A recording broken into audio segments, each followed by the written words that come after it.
Friends, today வந்து டிஃபனுக்கு வந்து மட்டன் எலும்பு சாம்பார் செய்ய போகிறேன் ஃப்ரெண்ட்ஸ். இது எப்படி செய்யணும்னா, கொஞ்சமாக துவரம்பருப்பு, மட்டன் எலும்பை நல்லா கழுவி போடணும் ஃப்ரெண்ட்ஸ்.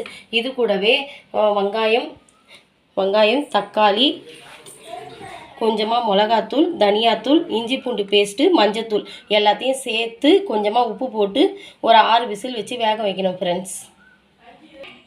எல்லாத்தையும் ஆட் பண்ணிவிட்டு கொஞ்சமாக மேலே கொத்தமல்லி போட்டு விசில் வச்சிடணும் ஃப்ரெண்ட்ஸ். இப்போ அப்படியே இந்த தண்ணி கொஞ்சமாக இருக்குது, இது வந்து கொஞ்சம் கட்டியாகிடும் ஃப்ரெண்ட்ஸ். அதனால் வந்து நம்ம தண்ணி வந்து இந்த குழம்பு வந்து கொஞ்சம் தண்ணியாக தான் இருக்கணும். அதனால் நம்ம கொஞ்சம் தண்ணியாக வந்து சுடு தண்ணி வந்து போட்டு ரெடி பண்ணி வச்சுக்கலாம் ஃப்ரெண்ட்ஸ். இது இப்போ வந்து ஃபஸ்ட்டு இது வேக வைக்கலாம் ஃப்ரெண்ட்ஸ்.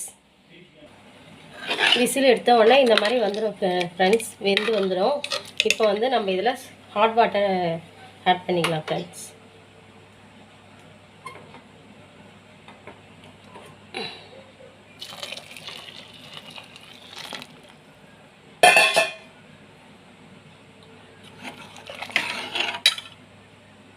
இப்போது குழம்பு வந்து ஒரு கொதிக்க வச்சுக்கலாம் ஃப்ரெண்ட்ஸ். இதுலேயும் கொஞ்சமாக புதினா போட்டு கொதிக்க வச்சுக்கலாம் ஃப்ரெண்ட்ஸ்.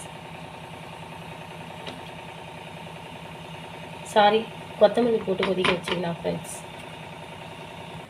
குழம்பு கொதிக்க ஆரம்பிக்குது, பெப்பர் தூள் போட்டுக்கலாம் ஃப்ரெண்ட்ஸ்.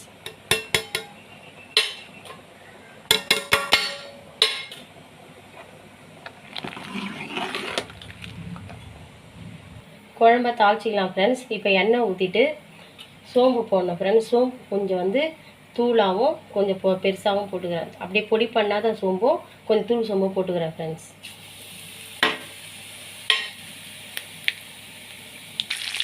கருவேப்பிலை போட்டுக்கணும். அதுக்கப்புறம் இஞ்சி போட்டு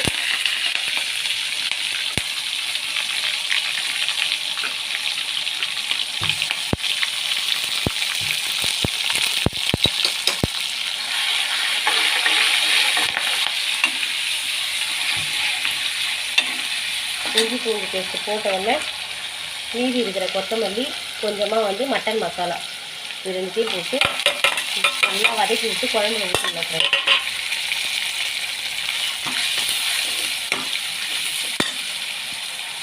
தாளிச்சதை எடுத்து கொட்டி ஒரு இது அப்படியே ஒரு தொடணும் ஃப்ரெண்ட்ஸ். ஒரு லைட்டாக ஒரு கொதி வந்தவுடனே நிறுத்திடலாம் ஃப்ரெண்ட்ஸ். இதை வந்து நம்ம வந்து டிஃபனுக்கு சூப்பராக இருக்கும் ஃப்ரெண்ட்ஸ். சாப்பாட்டுக்கும் தொட்டுக்கலாம். இருந்தாலும் டிஃபனுக்கு தான் ரொம்ப நல்லாயிருக்கும் ஃப்ரெண்ட். இதை வந்து நம்ம சூப்பாகவும் குடிக்கலாம் ஃப்ரெண்ட்ஸ். மட்டன் குழம்பு அழகாக ரெடி ஆகிடுச்சு ஃப்ரெண்ட்ஸ். இதை வந்து நம்ம சூப்பாக கொஞ்சமாக எப்படி குடிக்கலாம்னா, இந்த மேலே இருக்கிறதெல்லாம் லைட்டாக எடுத்துகிட்டு